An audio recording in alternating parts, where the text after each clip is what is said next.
freue mich, Sie heute hier vom Rhein begrüßen zu können. Heute möchte ich Ihnen gerne was über die Geschichte des Rheines erzählen, was Sie bestimmt noch nicht gewusst haben. Um die Jahrtausendwende rum, ne, also zwischen minus irgendwas und dem Jahr Null, lebten bekanntlicherweise drüben auf der Schelsig lebten die Ubier. Es gibt da auch ja kein Vertun, ne? Also das sah damals aus wie heute. Ne? Also ist sozusagen, ja, die Schelsig ist eine gewisse Form von traditionellem Kulturgut, Kölner Kulturgut. Obwohl das ja eigentlich heißen müssten Ubier Kulturgut.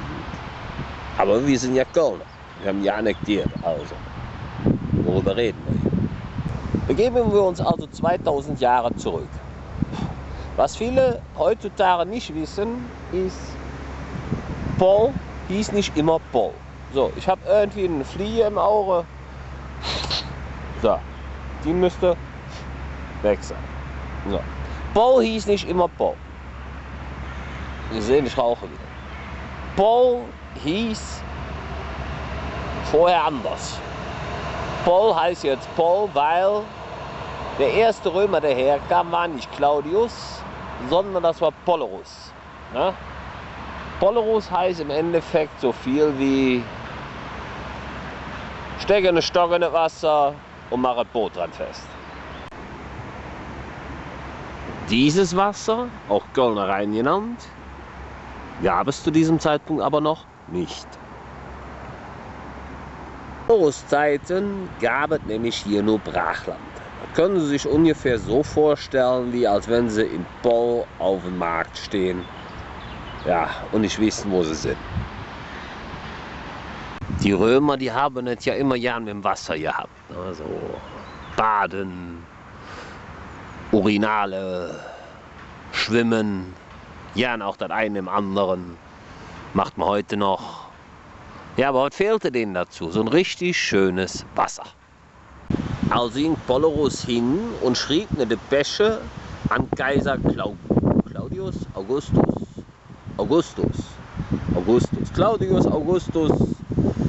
Vater von Agrippina.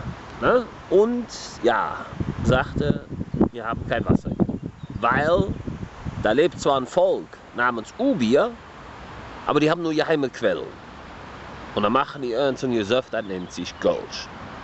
Da kommen wir nicht dran. Wir haben sie gefoltert, wir haben sie gemartert, wir haben mit ihnen gesoffen, nichts hat genutzt.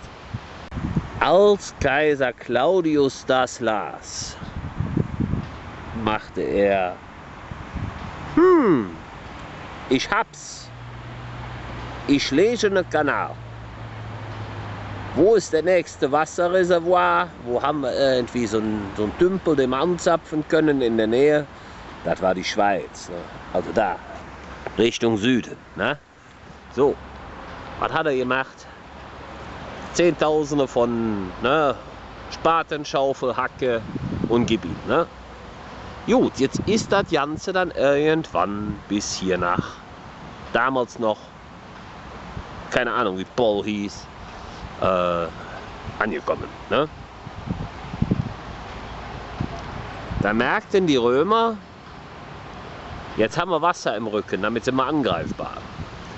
Hier haben wir doch noch eine Deu weiter rauf. So entstand übrigens der Name Deutz. Ne? Aber jammer nicht so weg, weil dahinter bringen wir immer unseren Müll hin. Ja, jetzt wisst ihr auch, wie Mülheim entstanden ist. Das nur mal so am Rande. So. Also haben die Römer sich mit den Ubiern verbrüdert. Ne? Die Ubier haben das Prinzip Wasser aufgenommen und haben gedacht, ja, je mehr Wasser, je mehr Gölsch, ne, bauen wir das Ding selbstständig noch was weiter, ne, und sind dann irgendwann in der Nordsee gelandet. Aber das nur mal so am Rande. Ne. Irgendwann merkten die Römer, jetzt haben wir Wasser im Rücken, jetzt sind wir angreifbar. Ne. Gehen wir besser hinter Wasser. Um das zu bewilligen, musste Polerus wieder so ein, ja, sag ich jetzt mal, so eine Depesche schreiben, ne? Indem er den Kaiser fragte, Leven Kaiser, passe mal auf, Wir würden gerne auf die andere Seite gehen, weil wir kriegen hier immer die Haue, also die Nase vor. Ne? War es wieder am Kaiser zu sagen.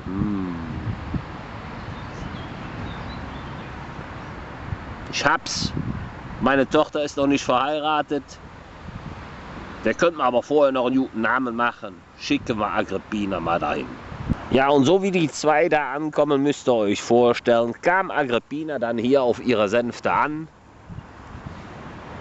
die natürlich erstmal bis hierhin gefahren wurde, so, ne, also, nee, halt, nehmen wir das, sieht schöner aus.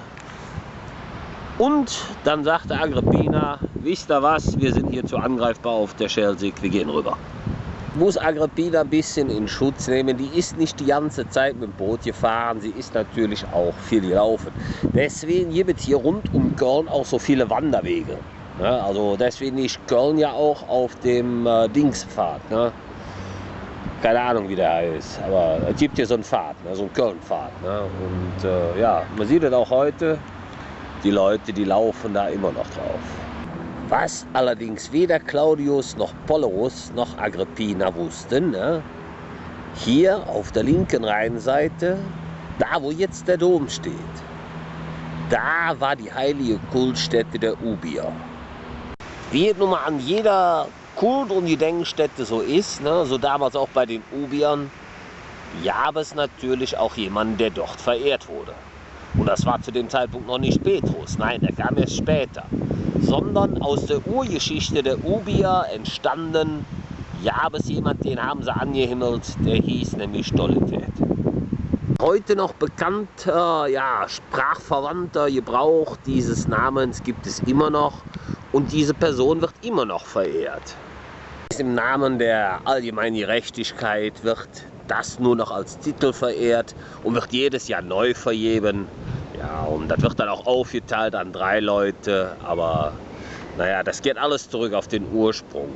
Und Leute, die sich mit der Geschichte von Köln vor dem Jahre 0 auskennen, die sozusagen, ja, das Fehde der Ubier noch erlebt haben, die wissen, was ich meine. So, jetzt wissen Sie inzwischen schon, ich bin ja schon fast so weit gegangen, wie der Rhein entstanden ist, ne? Aus dem Kanal. Erbaut von den Römern, irgendwo so um das Jahr 0 rum. Und so entstand danach Köln. Jetzt noch viel erzählen über, ja, Agrippa und, ja, ihre Beziehung zu den Ubiern und den Heimlichkeiten und von Klüngelus, dem ersten Römer, der zum ersten Kölner wurde. Aber das lasse ich heute mal, darauf gehen wir ein andermal ein. Und ich denke mal, mit diesem Stück Geschichtsunterricht vom Rhein beendige ich die heutige Folge aus der Kulinarik. Nee, Kulinarik ist es nicht, Kultur. Aus der Reihe Kultur ohne Kulinarik, auch wenn Kölsch dabei war, aber aus dem Bereich Kultur und ja, schick sie wieder schlafen.